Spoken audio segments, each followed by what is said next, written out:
Good people. Beautiful souls. So someone mentioned to me the other day that I haven't talked enough about my struggles. And yeah, it was a bit of a truth bomb, I guess. But I think it's important to, be transparent about the place that I came from and not reduce how much pain, I guess, and lack of belief in myself that I actually went through. So let's do it. If you've read my book, Limitless, I tried to, or no, I did. I wrote that book as vulnerably as humanly possible. There are things in there that I was so scared to release, to share with the world. It's more like a diary. I wrote it like a diary, like no one else would even read it. And, I had a lot of self-doubt and anxiety about being judged by people, And I remember having this sort of understanding, like, that if I am not completely wearing my heart on my sleeve, this won't help anyone. Like, if there's any hiding the shadow or hiding that dark space inside myself, then it's not going to be authentic, it's not going to be transparent, and it's not going to have the grit to relate to other humans on that primitive level that we all go through shit, man. And we long for love, and we get our hearts broken, and self-worth issues and that negative voice in the head, believing we're not good enough, we're not worthy of receiving stuff, So yeah, I ummed and ahed for a long time about putting some of the stuff in that book. But a beautiful friend, a dear friend, said to me, Damien, that book is what was. It is what was. It is not who you are now. It's not the man you've become. And sharing this could help another human being. So I did my best to run with that. But in the book, I talked about my dad, and yeah, if I trace things back, the first time I felt worthless, the first time I experienced depression, was when I sat as a little kid and just wanted a dad. I just wanted that presence, that masculine consciousness to be loving and care about me, to care about what I was doing, to care about what was happening at school that day, or soccer practice, or whatever it may be. So yeah, for a huge part of my life, I felt worthless and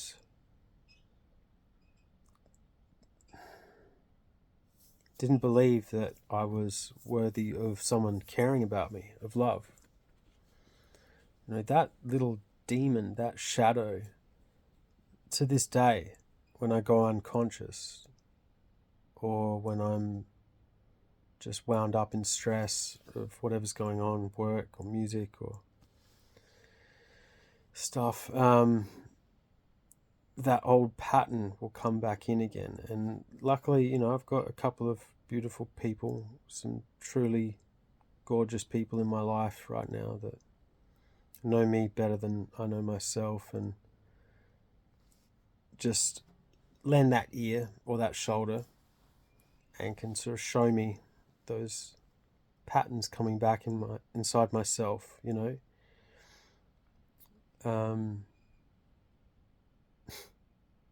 it's just like an echo from the past, that little boy who just thought he was worthless. That's it. I mean, kids can't rationalize.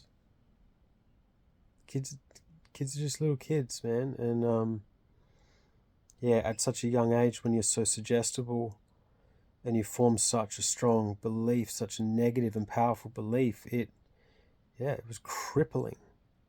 It crippled me for, I don't know, 16 years or something like that, 15, 16 years. So I don't look at anything that's happened in my life as I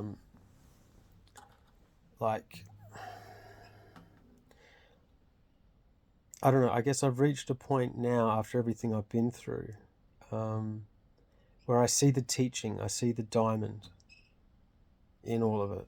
And I guess I had to go through all the shit and go through all that pain and lack of self-love to reach this point now where I love life. I love this experience. I love this opportunity and you beautiful people, and I love myself. I do. I'm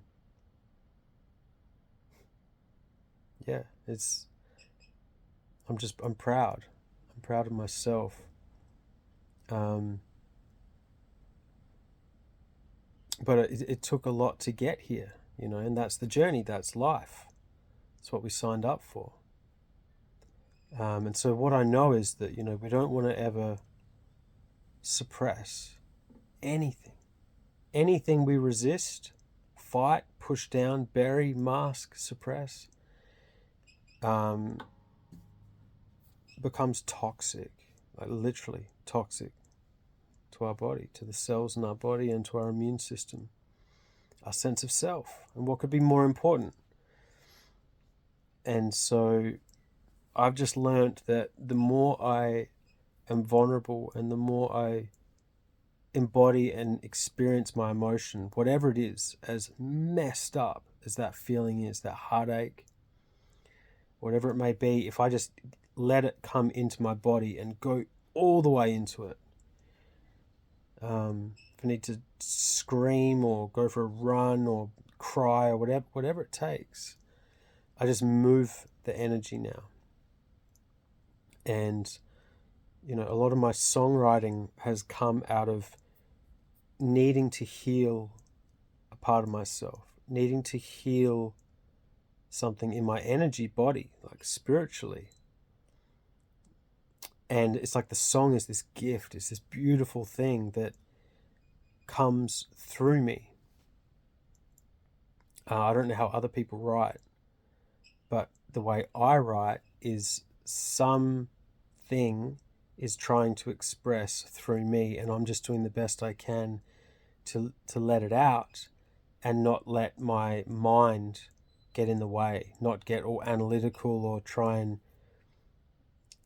taint or twist whatever it is that needs to be expressed. And that's all I'm trying to do, as best as I can, capture it and then give it to you guys.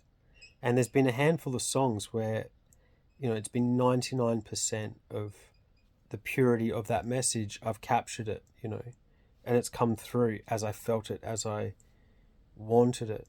And then other songs, are harder. And I've heard an interview with Jeff Buckley talking about this, and even the Red Hot Chili Peppers. You guys know I'm a big John Frusciante fan. So I guess, it's I don't know what I would have done without music. I don't know what I would have done without, especially the acoustic guitar. Just, that's what I'm doing tonight. I'm just alone, completely alone. Not even Bella's here, and just working on some songs. And I was just reflecting on how far I've come from a little boy and then a teenager and then a young man who hated himself. And quite literally got so close to suicide that it's not even funny. And then my near-death experience, which has been a blessing. It has been a gift in my life, truly, to have this freedom and this love for existence now that could only come in my path, my journey, could only come out of that pain and having that time in the coma. But it hasn't always been like that, So I've fought the self-worth. I've longed and yearned to have a dad, in my life. One of my newer songs, Eyes Awake, if you guys have checked it out, that Eyes Awake, those lyrics were penned a long time ago. They're just about me and my dad. And I just happened to open one of my old songwriting books, and the whole song came out in maybe an hour at the absolute most, probably not even. But on the other side of all of that, just before I published my book, I managed to find Dad. I tracked him down, and I didn't know, if he was alive, quite literally. I thought, well, someone would have contacted us kids, probably, if he died, but, I had no idea it had been that long.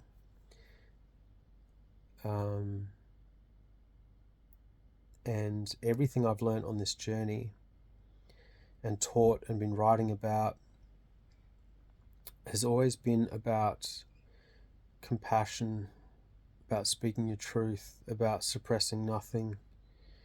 And so when we spoke on the phone, I just realized that if I go into this conversation with my dad, who's got his own story, he's got his own perception, his own set of boots that he's walked around in, as soon as I start out expecting an apology or needing something from him or placing my pain above his, I just knew there would be no ability to heal this lifelong pain, generational pain. And so I just spoke to him the way I'm speaking to you now, and just opened my heart up completely, and then just held a space for him to do the same. And it healed something so profound between me and Dad. I honestly believe it helped him heal some stuff as well. And we were able to show that mutual warm regard, like love, respect for each other. No one was trying to take or be better than or greater than, or and in that space that opened up, it was the most profoundly healing experience I've ever had. And not long after that, me and Dad went out fishing. I took him out on my boat, and we had an incredible moment. And he said 3 words that I never thought I would hear my father say, which was, "I love you." And I think that's the power in forgiveness. It's the power in processing our emotions, and that, again, that's what my music's all about. Ultimately, my life has been a lesson in acceptance. My entire freaking existence has been a lesson in acceptance.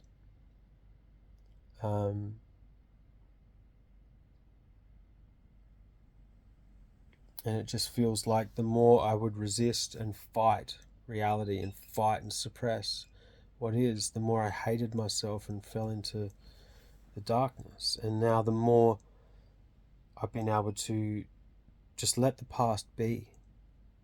Let it be exactly how it is and find the wisdom in it.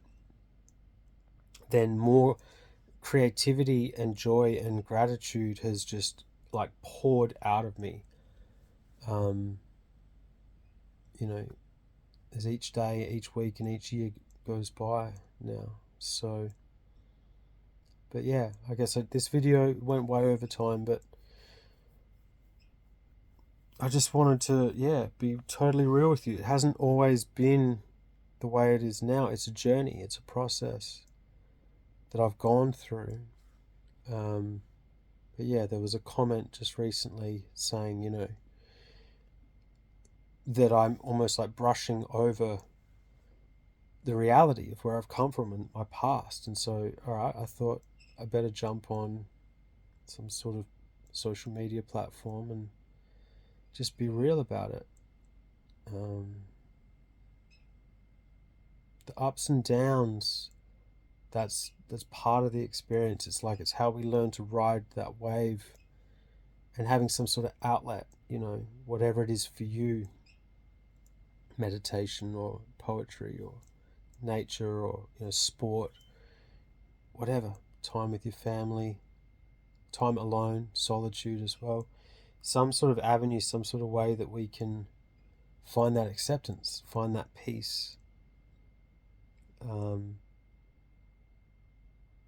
to just do the best we can each day. There's no rule book. We're all in this together, you know, ultimately. And the truth is, we all do face this shit. We all have these same feelings of, maybe I'm going to fail, maybe I'm not good enough. Do I deserve something better, you know? So that's, yeah, it's the ultimate truth for you guys. It's been a world of insane pain, emotional and physical pain, and I wouldn't change any of it at all. For whatever reason, it's just the steps I had to walk to get me here. So that's it. That's the video. Yeah, much love, guys. Hope you're enjoying the music. I'm doing my best. I would like to do more, you know, have more music videos and stuff, but it's a huge undertaking, and it's obviously all self-funded because I'm not signed to anything. And yeah, making music is time consuming, always worth the effort. But yeah, I would, in a perfect world, I would have 3 or 4 new music videos out to accompany some of the new music. And yeah, hopefully you've checked out Baby Blue, because I can tell you, I almost didn't have the courage to record that song. That was like one that I thought was just for me, you know. It was so personal and vulnerable, and it's not a rock song, you know, it's not. But yeah, so that was a journey, recording that and then just letting it go out into the world. So anyway, that's it. I've got to get back to the guitar. Love you guys. Peace.